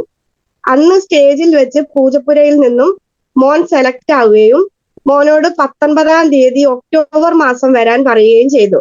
ഫസ്റ്റ് ബാച്ച് അവന്റെ ചേട്ടന്റെ അടുത്താണ് ഞാൻ നിർത്തിയിട്ട് പോകുന്നത്. അപ്പം അമ്മ തന്നെ നിൽക്കണം എന്ന് പറയുമ്പോൾ എനിക്ക് അവിടെ നിൽക്കാൻ കഴിയില്ല, ഒരിക്കലും എനിക്ക് അവിടെ നിൽക്കാൻ കഴിയില്ല. കാരണം എനിക്ക് പ്രായപൂർത്തിയായ ഒരു പെൺകുട്ടിയായി മാറി അവള്. എന്റെ കുഞ്ഞു പ്രായപൂർത്തിയാകുമ്പം അവൾക്ക് അമ്മയുടെ സാമീപ്യം ആവശ്യമാണ്. ആ സമയത്ത് ഞാൻ മോന്റെ കൂടെ അവിടെ നിൽക്കുന്നത് പ്രാവർത്തികമല്ല എന്ന് എനിക്ക് മനസ്സിലായപ്പം ഞാനത് അന്നത്തെ കോർഡിനേറ്ററായ ദിവ്യയോട് പറയുമ്പം ദിവ്യ എന്നെ ഷൗട്ട് ചെയ്യായിരുന്നു ചെയ്തത്. ദിവ്യ എന്നോട് പറഞ്ഞു അങ്ങനെയൊന്നും പറ്റൂല, പാരന്റ്സ് ഇവിടെ തന്നെ വേണമെന്ന്. അപ്പൊ ഞാൻ പറഞ്ഞു മോൻ ഇവിടെ ഉണ്ട്, മൂത്തവൻ ഇവിടെ ഉണ്ട്, അവനെ നോക്കാനുള്ള ആളിവിടെ ഉണ്ട്, അപ്പൊ അവനെ നല്ല രീതിയിൽ ഇവിടെ കൊണ്ടുവന്ന് വിട്ടോളും എന്ന് പറഞ്ഞപ്പോ അവര് പറഞ്ഞു അത് പറ്റില്ല എന്ന് പറഞ്ഞു. അപ്പൊ ഞാൻ പറഞ്ഞ സാഹചര്യങ്ങൾ, ഒരു മനുഷ്യന്റെ സാഹചര്യങ്ങൾ മനസ്സിലാക്കണം എന്ന് പറഞ്ഞപ്പോ ദിവ്യ അന്നത്തെ ഫോൺ റെക്കോർഡ്സ് ഒക്കെ ഞാൻ ഉണ്ടായിരുന്നു, പക്ഷെ ഇന്ന് എന്റെ കയ്യിൽ അതില്ല. അപ്പൊ ദിവ്യ പറഞ്ഞ ഒരുപാട് വാക്കുകൾ ഉണ്ടായിരുന്നു, അങ്ങനെയല്ല ഇങ്ങനെയല്ല എന്ന് പറഞ്ഞ ഒരുപാട് എന്നെ ഷൗട്ട് ചെയ്തത് എന്ന് പറഞ്ഞു കഴിഞ്ഞാൽ ഒരുപാട്. പിന്നെ എനിക്ക് സാമ്പത്തികമായിട്ട് ബുദ്ധിമുട്ടുണ്ടെന്ന് ഞാൻ സാറെ അറിയിച്ചിട്ടും സാർ അതിനൊരു സംഭവം ചെയ്തില്ല എന്നുള്ളതാണ്. നമുക്ക് ഇങ്ങനെയുള്ള കുഞ്ഞുങ്ങൾക്ക് മാത്രം വേണ്ടി ജീവിക്കുന്ന ഒരു സാറ് ഒരച്ഛനില്ലാത്ത കുട്ടി ആകുമ്പോൾ ആ കുട്ടിയെ ആയിരുന്നു സാറ് ചേർത്ത് പിടിക്കേണ്ടത്. ആ കുട്ടികൾക്ക് എന്തെന്ത് ആവശ്യങ്ങൾ ഉണ്ടെന്ന് സാറ് നോക്കണമായിരുന്നു. ഒരിക്കലും സാറ് അതിന് മുതിർന്നിട്ടില്ല എന്നുള്ളതാണ് സത്യം. കാരണം യുവരാജിനെ പോലുള്ള ഒരു കുട്ടിയുടെ സത്യാവസ്ഥ സാർക്ക് അന്വേഷിക്കാമായിരുന്നു. പക്ഷെ സാറ് എന്തുകൊണ്ട് എന്നെ അവിടുന്ന് പറഞ്ഞു വിട്ടു എന്ന് എനിക്കറിയില്ല. ഒരു ദിവസം ക്യാബിനിൽ വിളിച്ച് ദിവ്യം സാറും ഇരുന്നിട്ട് ക്യാബിനിൽ വിളിച്ചിട്ട് എന്നോട് പറഞ്ഞു യുവരാജ് ഇനി മുതൽ ഇവിടെ വരാൻ പാടില്ല, യുവരാജിനെ ഞങ്ങൾക്ക് ഇവിടുന്ന് പറഞ്ഞു വിടണം എന്ന് പറഞ്ഞു. അത് ഞാൻ ഒരു ദിവസം ജോലിക്ക് പോയെടുത്തുന്ന രാത്രിയാണ് എന്റെ മോൻ എന്നെ വിളിക്കുന്നത്, നാളെ അമ്മയോട് സാറെ കാണാൻ പറഞ്ഞിട്ടുണ്ട് എന്ന് പറഞ്ഞിട്ട്. അങ്ങനെയാണ് പിറ്റേ ദിവസം ഞാൻ ഇവിടുന്ന് രാജറാണി എക്സ്പ്രസ് ഉണ്ട് ഇതിലെ പോകുന്നത്, ഞങ്ങള് അങ്ങാടിപ്പുറത്തുനിന്ന് കയറി ഞാൻ രാവിലെ 5 മണിക്ക് അവിടെ എത്തി. ആ 5 മണിക്ക് അവിടെ എത്തിയതിനു ശേഷം ഞാൻ സാറെ പോയി കാണുന്നു. സാറെ പോയി കണ്ടതും സാറ് പറഞ്ഞത് എന്നോട് യുവരാജിനെ നിങ്ങൾക്ക് ഇന്ന് തന്നെ കൊണ്ടുപോകാന്ന്. കാരണം ചോദിച്ചപ്പോൾ എന്റെ മോന്റെ കയ്യിൽ ഒരു ചെറിയൊരു പൊള്ളലുണ്ടായിരുന്നു. ആ പൊള്ളലാണ് സാറ് പറയുന്നത് അവൻ സ്വന്തമായിട്ട് പൊള്ളിക്കുന്നതും ഒരിക്കലും അവൻ സ്വന്തമായിട്ട് പൊള്ളിച്ചതല്ല. ആ കുട്ടിയോട് തന്നെ ചോദിച്ചാൽ നിങ്ങൾക്ക് മനസ്സിലാവും. അത് അന്ന് ചായ വെച്ചപ്പം മറിഞ്ഞ് കുട്ടിയുടെ കൈ പൊള്ളിയതാണ്. അപ്പൊ അവൻ ഈ MRI കുട്ടികൾ എന്ന് പറഞ്ഞു കഴിഞ്ഞാല് പറയുന്നത് പിന്നീട് പറയൂല. അപ്പൊ ആ പൊള്ളലേറ്റപ്പോ സാറ് ചോദിച്ചു ഇത് എങ്ങനെ പൊള്ളിന്ന് ചോദിച്ചപ്പോ അത് എന്നോട് തന്നെ പൊള്ളിയതാന്ന് പറഞ്ഞു. പക്ഷെ സാർ അത് വരുത്തി തീർത്തത്, സാറും അവിടെയുള്ള പാരന്റ്സ്, കുറച്ച് പാരന്റ്സ് ഉണ്ട് അവിടെ, ഓൾ ഇൻ ഓൾ പാരന്റ്സുകൾ കുറച്ച് അവിടെ അന്നത്തെ കാലത്ത് ഉണ്ടായിരുന്നു. അവരും കൂടി വരുത്തി തീർത്തത് യുവരാജ് സ്വന്തമായിട്ട് അക്രമാശക്തിയുള്ള ഒരു കുട്ടിയാണ് എന്ന് വരുത്തി തീർത്തത് ഒരിക്കലുമല്ല. അത് അവൻ പഠിച്ച സ്കൂള് പരിയാപുരം സ്കൂളിലാണ് അവൻ പഠിച്ചത്, അങ്ങാടിപ്പുറത്ത്. അത് നിങ്ങൾക്ക് അന്വേഷിച്ചാൽ മനസ്സിലാവും. പിന്നെ പഠിച്ചത് എന്ന് പറഞ്ഞു കഴിഞ്ഞാല് തരകൻ ഹയർ സെക്കൻഡറി സ്കൂളാണ്. അവിടെ അന്വേഷിച്ചാലും മനസ്സിലാവും. കുട്ടി ഒരിക്കലും ഒരു അക്രമാസക്തിയായി ഒരു കുഞ്ഞുങ്ങളെയും അവൻ വയലന്റ് ആയിട്ട് ഉപദ്രവിച്ചിട്ടേ ഇല്ല, ഒരിക്കൽ പോലും. അപ്പം എങ്ങനെ ഇവൻ സ്വന്തമായിട്ട് കൈ ചൂടുവെക്കും? എന്റെ ഒരൊറ്റ ചോദ്യം, ആ ഒരൊറ്റ കാരണത്തിന്. പിന്നെന്ന് പറഞ്ഞു കഴിഞ്ഞാൽ ഭിന്നശേഷി കുട്ടികളെ ചേർത്ത് പിടിക്കുമ്പം ഇതെല്ലാ കാര്യങ്ങളും അറിഞ്ഞതുകൊണ്ടല്ലേ അവരെ ചേർത്ത് പിടിക്കുന്നത്. ആ ചേർത്ത് പിടിക്കുമ്പോ ഇവരിൽ വരുന്ന കാര്യങ്ങള് അത്രയും വലിയൊരു മോട്ടിവേഷൻ ചെയ്യുന്ന സാർ എന്ത് ചെയ്യണം എന്ന് വിചാരിച്ചാല്, അങ്ങനെ ആ കുട്ടിക്ക് സംഭവിച്ചിട്ടുണ്ടായിരുന്നെങ്കിൽ, എന്റെ ഒരു ഇതാണ് ഞാൻ പറയുന്നത്, മറ്റുള്ള അമ്മമാരെ കുറിച്ച് എനിക്കറിയില്ല. സാർ ആ കുട്ടിയെ ഒരു അരമണിക്കൂർ വിളിച്ചിരുത്തിയിട്ട് ആ കുട്ടിയുടെ മാനസികാവസ്ഥ സാറൊന്ന് ചോദിച്ച് മനസ്സിലാക്കിയിരുന്നെങ്കിൽ ഇന്ന് ആ കുട്ടി ഇവിടേക്ക് വരേണ്ട ആവശ്യം വരുന്നില്ല. അവര് അങ്ങനെ ഒരു തെറ്റ് ചെയ്യുമ്പോൾ ആ കുട്ടികളെ ചേർത്ത് പിടിച്ചാൽ തീരാവുന്ന ഒരു പ്രശ്നത്തിന് എന്തിനെന്നെ പറഞ്ഞു വിട്ടു? എന്റെ ഏറ്റവും വലിയൊരു ക്വസ്റ്റ്യൻ അതാണ്. എന്തുകൊണ്ട്? അപ്പം സാറ് പറഞ്ഞു വിട്ടതിന്റെ കാര്യം സാർക്ക് ചെലവ് വഹിക്കാൻ കഴിയില്ല. പിന്നെ ഞാൻ ചോദിച്ചു, സാറേ 5000 രൂപയെങ്കിലും സ്റ്റൈഫൻഡ് ഇത്രയും കാലം കിട്ടിയതുപോലെ സ്റ്റൈഫൻഡ് കിട്ടിയാൽ വീണ്ടും എനിക്ക് ഇവിടെ നിൽക്കാനുള്ള ഒരു ഇതുണ്ടായിരുന്നു. പക്ഷെ ആ സാർ അത് കൊടുക്കാൻ അപ്പൊ തയ്യാറല്ലായിരുന്നു. കൊറോണ കഴിഞ്ഞതിന് ശേഷം സാറ് പറഞ്ഞത് സാറ് ഭയങ്കര സാമ്പത്തിക ബുദ്ധിമുട്ടിലാണ്, ഇങ്ങനെ കൊടുക്കാൻ പറ്റിയില്ലെന്ന്. പിന്നെ സാറ് തന്നെ പറയുന്നുണ്ടല്ലോ ഒരുപാട് ഡൊണേഷനും കാര്യങ്ങളും കിട്ടുന്നുണ്ടെന്ന്. അപ്പൊ ഈ കുഞ്ഞിന്റെ ഒരു കാര്യം പറഞ്ഞു കഴിഞ്ഞാൽ ഈ കുഞ്ഞിനെ സംരക്ഷിക്കാൻ എത്ര പേരും മുന്നോട്ട് വരുമായിരുന്നു. എന്തുകൊണ്ട് സാർ അത് പറഞ്ഞില്ല? ഇതൊക്കെയാണ് ഞാൻ ചോദിക്കുന്നത്. ഒരച്ഛനില്ലാത്ത കുട്ടി ഒരമ്മയുടെ സംരക്ഷണത്തിൽ വളരുന്നു. ഞാൻ എന്ന് പറഞ്ഞു കഴിഞ്ഞാല് സ്വന്തമായിട്ട് ഒരു കട എന്ന് പറഞ്ഞാൽ അത് വലിയൊരു കടയല്ല, ഒരു റോഡില് പ്ലാറ്റ്ഫോമിൽ ചെറിയൊരു പെട്ടി ഇട്ടിട്ട് ദിവസം 300 രൂപയ്ക്ക് ജോലി ചെയ്യുന്ന ഒരു അമ്മയാണ് ഞാൻ. ആ 300 രൂപ കൊണ്ട് എന്റെ കുടുംബം ഞാൻ സന്തോഷത്തോടെ കൊണ്ടുപോകുമ്പം ഏതൊരു അമ്മയും ആഗ്രഹിക്കുന്നത് ഞാൻ ആഗ്രഹിച്ചിട്ടുള്ളൂ, എന്റെ കുഞ്ഞിനെ നല്ലൊരു ലെവലിൽ എത്തിക്കുകയാണ്. പക്ഷെ അതുപോലും സാറ് മനസ്സിലാക്കില്ല. അപ്പോ എന്നെ പോലെയുള്ള അമ്മമാരെ അല്ലാതെ സാർ ഏത് അമ്മമാരെയാണ് ചേർത്ത് പിടിക്കുന്നത്? ഏത് കുഞ്ഞുങ്ങൾക്ക് വേണ്ടിയാണ് സാറ് ഈ ദൈവമായിട്ട് സാർ ഒഴിഞ്ഞു വെച്ചത് സാറെ ജീവിതം? ഞാൻ ചോദിക്കുന്നതിൽ വല്ല തെറ്റുണ്ടോ? 7 പേരുടെ അനുഭവങ്ങളാണ് നമ്മൾ ഇന്നത്തെ വീഡിയോയിൽ കണ്ടത്. ഓരോ വീഡിയോയുടെ കുറച്ച് ഭാഗങ്ങളാണ് ഞാൻ നിങ്ങളെ കാണിച്ചിരിക്കുന്നത്. മുഴുവനും കാണിക്കാൻ നിന്ന് കഴിഞ്ഞിട്ടുണ്ടെങ്കിൽ ഓരോ വീഡിയോകൾക്കും എനിക്ക് തോന്നുന്ന 30 മിനിറ്റ് 1 മണിക്കൂറൊക്കെ ഉണ്ട്. ഇത് സുനിത ദേവദാസിന്റെ വീഡിയോ ആണ്. അതെല്ലാം കൂടി ഒരുമിച്ച് കണ്ടു കഴിഞ്ഞിട്ടുണ്ടെങ്കിൽ 4 മണിക്കൂറിന്റെ മുകളിൽ വരും സമയം. ഈ 7 വീഡിയോ മുഴുവനും കാണാൻ താല്പര്യമുള്ളവർക്ക് സുനിതയുടെ ചാനലിന്റെ ലിങ്ക് ഞാൻ ഡിസ്ക്രിപ്ഷൻ ബോക്സിൽ കൊടുക്കുന്നുണ്ട്. എന്തായാലും ഈ വിഷയം ജനങ്ങളിലേക്ക് എത്തിച്ച സുനിതയ്ക്ക് അഭിനന്ദനങ്ങൾ.